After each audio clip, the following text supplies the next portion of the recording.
Exercise 7I complete हो चुकी है। आज की क्लास में एक्सरसाइज 7J स्टार्ट करेंगे। देखिए एक्सरसाइज 7J में एक्सरसाइज 7J में एसर्शन रीजन बेस्ड क्वेश्चंस हैं। तो इसमें डायरेक्शंस दिए हुए हैं कि कौन सा कोड करेक्ट होगा। इसके लिए दिया हुआ है each question consist of two statements, namely assertion A and region R. For selecting the correct answer, use the following code. तो हर क्वेश्चन में टू स्टेटमेंट दिए हुए हैं, एक एसर्शन ए और रीजन आर, टू स्टेटमेंट दिए हैं। उसमें करेक्ट कोड कौन सा होगा उसके लिए दिया है कि ए कोड करेक्ट कब होगा। तो both assertion A and reason R true, के एसर्शन ए भी ट्रू है, रीजन आर भी ट्रू है, and reason R is the correct explanation of assertion A, और जो रीजन आर है वो एसर्शन ए का करेक्ट एक्सप्लेनेशन है। तो कोड ए करेक्ट है। कोड बी कब करेक्ट होगा? तो both assertion A and reason R true, माने एसर्शन ए भी ट्रू है, रीजन आर भी ट्रू है, and reason R is not the correct explanation of assertion A, और रीजन आर एसर्शन ए का करेक्ट एक्सप्लेनेशन नहीं है। तो उसके लिए कोड बी करेक्ट होगा। सी में है assertion A is true but reason R is false, कि अगर एसर्शन ए ट्रू है और रीजन फॉल्स है, रीजन आर फॉल्स है, तो इसका मतलब ये कोड सी करेक्ट होगा। डी में है assertion A is false but reason R is true, कि एसर्शन ए फॉल्स है और रीजन आर जो स्टेटमेंट है वो ट्रू है। तो वहां पर डी, कोड डी करेक्ट होगा। अब चलते हैं क्वेश्चन नंबर 1 की तरफ। इसमें दिया है एसर्शन ए, ये स्टेटमेंट दिया हुआ है 4/3 इज एन इम्प्रॉपर फ्रैक्शन। आप देखें कि ये करेक्ट है कि नहीं करेक्ट है, माने ट्रू है कि नहीं ट्रू स्टेटमेंट है। Assertion A, assertion A correct है कि नहीं करेक्ट है, इसको देखना है। तो इसमें लिखा है 4/3 is an improper fraction. Improper fraction क्या होती है? If the numerator is greater than or equal to its denominator, then that fraction is an improper fraction. अगर न्यूमरेटर डिनोमिनेटर से ग्रेटर है या डिनोमिनेटर के इक्वल है तो वो फ्रैक्शन क्या होगी? इम्प्रॉपर फ्रैक्शन होगी। तो यहां पर देख लें कि जो न्यूमरेटर है वो ग्रेटर है, डिनोमिनेटर से न्यूमरेटर ग्रेटर है, बड़ा है, इसका मतलब ये इम्प्रॉपर फ्रैक्शन है। तो ये ट्रू स्टेटमेंट हो गया। तो एसर्शन ए, तो ये क्या हुआ? Assertion A is true, assertion A is true, ये ट्रू स्टेटमेंट हो गया। अब रीजन आर देखते हैं। तो रीजन आर में है in an improper fraction the numerator is always greater than the denominator. In an improper fraction, the numerator is always greater than the denominator. अब improper fraction में देखें क्या कहा गया इसमें। तो ये ट्रू है कि फॉल्स है? In an improper fraction, the numerator is greater, माने न्यूमरेटर ग्रेटर होता है, is always greater than the denominator, माने हमेशा डिनोमिनेटर से ग्रेटर होता है। तो हमेशा ग्रेटर नहीं होता है, माने डिनोमिनेटर से ग्रेटर भी होगा न्यूमरेटर, और उसके डिनोमिनेटर के इक्वल भी होता है, तो इम्प्रॉपर फ्रैक्शन होती है। तो यहां पर क्या छूटा हुआ है इसमें कि जो इक्वल है, कि न्यूमरेटर डिनोमिनेटर के इक्वल भी होता है, वो छूटा हुआ है, इसलिए ये क्या है? फॉल्स स्टेटमेंट है। तो reason R is R is false. Assertion A is true, reason R is false. इसमें देख लें कौन सा है, सी में देखें, assertion A is true but reason R is false. तो ये कौन सा कोड करेक्ट हो गया, सी कोड. तो so code C is correct answer. यही आंसर हो गया आपको.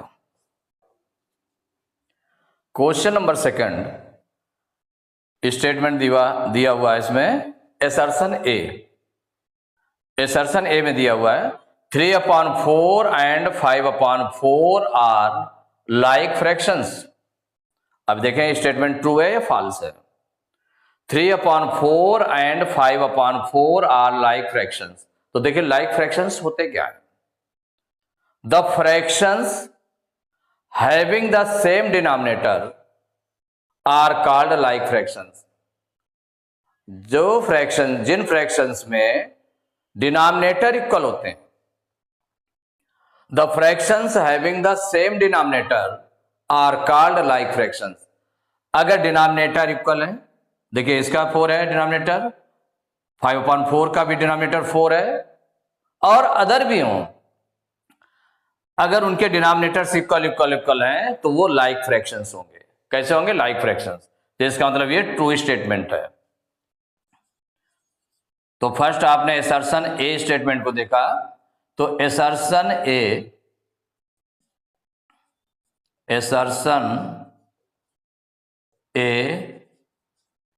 Is true. Assertion A true हो गया. अब रीजन आर को देखते हैं. रीजन आर में लिखा है the fractions having the same denominator are called like fractions. Fractions जिनमें सेम डिनोमिनेटर होते हैं, माने वही डिनोमिनेटर सेम होते हैं, माने इक्वल डिनोमिनेटर होते हैं, तो they are called like fractions. माने ये करेक्ट है. डेफिनेशन क्या है इसकी, लाइक फ्रैक्शंस की डेफिनेशन करेक्ट है. तो इसका मतलब हो गया रीजन आर इज ट्रू. और ये भी देख लें, जब दोनों ट्रू हो गए तो इसमें देखें ये correct explanation of assertion A है कि नहीं, रीजन आर. तो reason R is correct explanation of, माने इसको करेक्ट एक्सप्लेन करता है इसको. तो and reason R is the correct explanation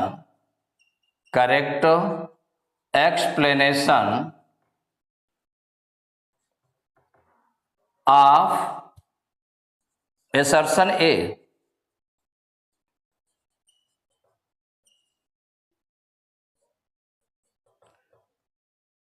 तो दोनों ट्रू हैं, assertion A और reason R both are true, and reason R is the correct explanation of assertion A. So code A is correct. So code A is correct answer. Is correct answer. यही आपका answer हो गया. तो question number 3, assertion A statement given है इसका. 2 fractions 20/24 and x/12 are equivalent if x = 5. माने ये दोनों इक्विवेलेंट होंगे अगर x की वैल्यू 5 हो जाए. x की वैल्यू अगर 5 हो तो ये दोनों इक्विवेलेंट हो जाएंगे, ये बताया गया. तो अब इसमें देख लेते हैं, सॉल्व करके देख लेते हैं. जो 20/24 है, 20/24 है, इक्विवेलेंट मीन्स उसके इक्वल हो जाए. अगर इसको हम सिंप्लीफाई करते हैं, 20/24 को अगर हम सिंप्लीफाई करें तो देखिए 2 से डिवाइड होगा तो 2 10 जा 20, इसको डिवाइड करेंगे तो 2 1 जा 2, 2 2 जा 4. ये आपका आ गया 10/12 आ गया. कितना आ गया, 10/12. अभी ये सिंप्लीफाई और हो जाएगा. क्या हो जाएगा, सिंप्लीफाई और हो जाएगा. अगर यहां पर देखें 2 से डिवाइड होगा तो 2 5 जा 10 और 2 6 जा 12, तो ये आ गया 5/6 आ गया। कितना आ गया? 5/6।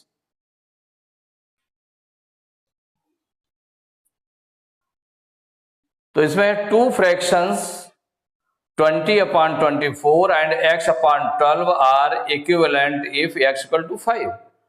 अब अगर x इक्वल टू 5 है तो ये वैल्यू कितनी हो जाएगी? x इक्वल टू अगर 5 है तो ये वैल्यू x/12 की कितनी हो जाएगी? ये हो जाएगी x/12 की वैल्यू हो जाएगी x/12। अगर इसे हम x के प्लेस पर 5 रखेंगे तो हो जाएगा 5/12। कितना हो जाएगा? 5/12 हो जाएगा, क्योंकि x के प्लेस पर क्या रखा आपने? 5 रखा। तो ये हो गए किसके इक्वल हो गए? 5/12 के इक्वल हो गए। और यहां पर क्या है, अगर हम 2 से डिवाइड करते हैं, दोनों को 2 से सेम नंबर से हम अगर डिवाइड करते हैं तो कोई अंतर नहीं पड़ता है, केवल सिंप्लीफाई कर रहे हैं। तो 2 10 जा तो 10/12 होता है यहां पर। तो अगर x के प्लेस पर, यहां पर x के प्लेस पर अगर इसको ना भी इसको सिंप्लीफाई करें और इसको अगर ना भी सिंप्लीफाई करें, इतना ही देख लें हम, इतना ही देख लें कि 1 टाइम में इसको काटने पर 2 से कितना आ रहा है। इसको अगर सिंप्लीफाई नहीं करते, सपोज करिए क्या करें, इसको सिंप्लीफाई ना करें, तो यहां पर कितना आ गया? 2 से डिवाइड किया गया।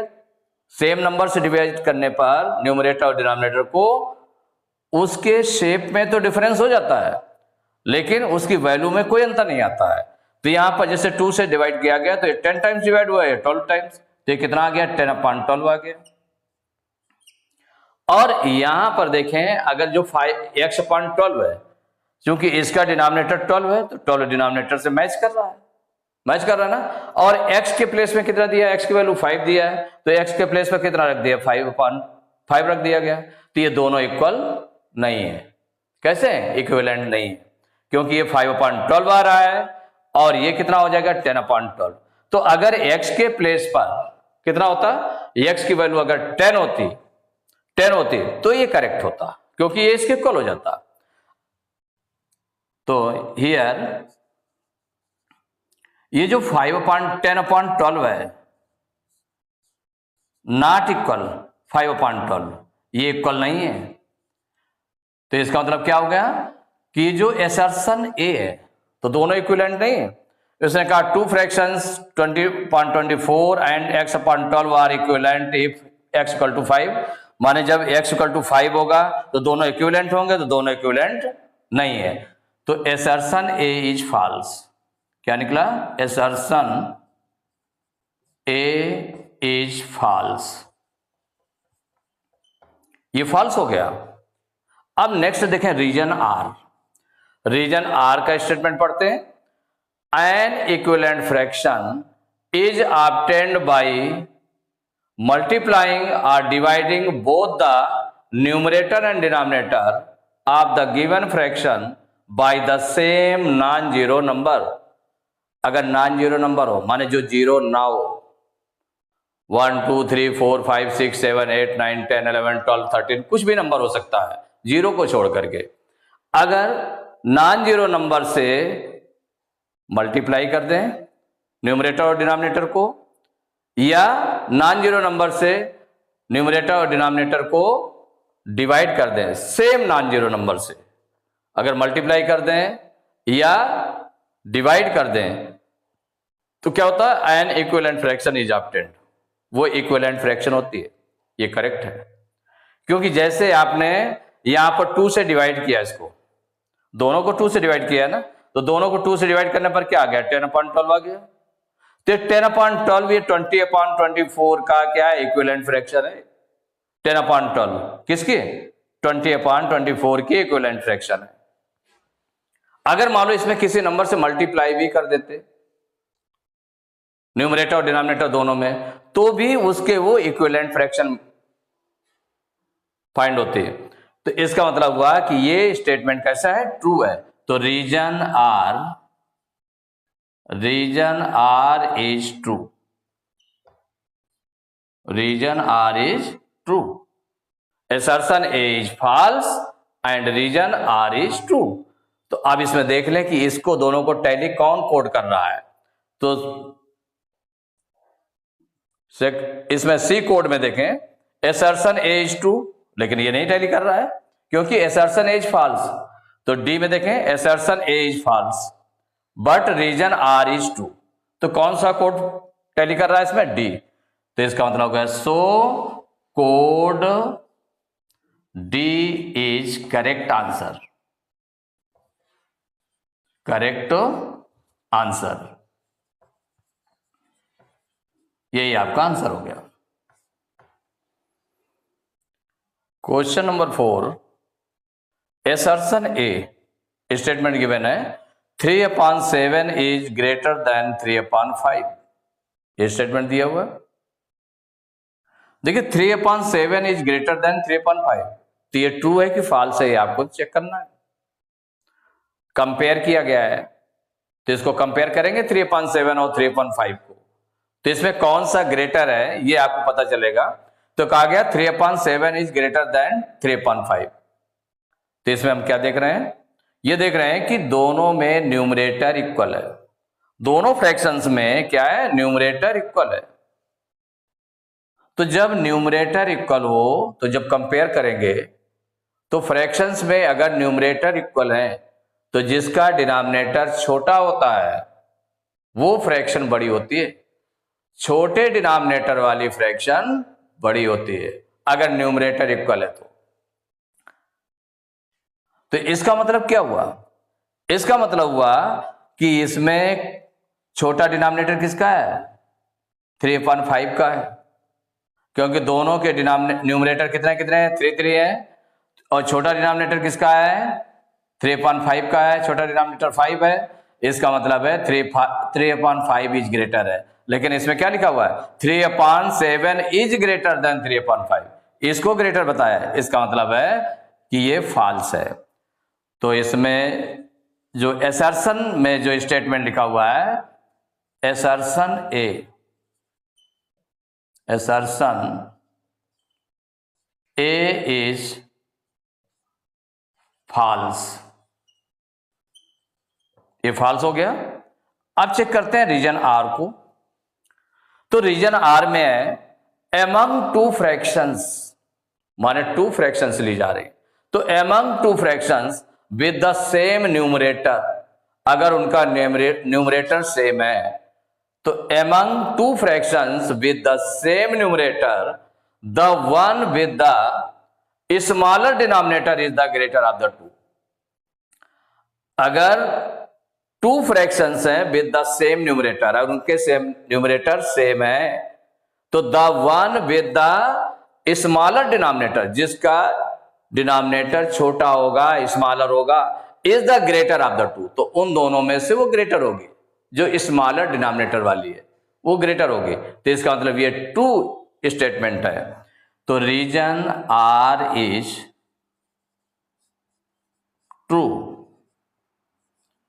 अब इसमें टैली कर लें assertion A is false but reason R is true, ये कौन सा है? डी ऑप्शन में लिखा हुआ है assertion A is false but reason R is true, तो इसका मतलब code D is correct answer.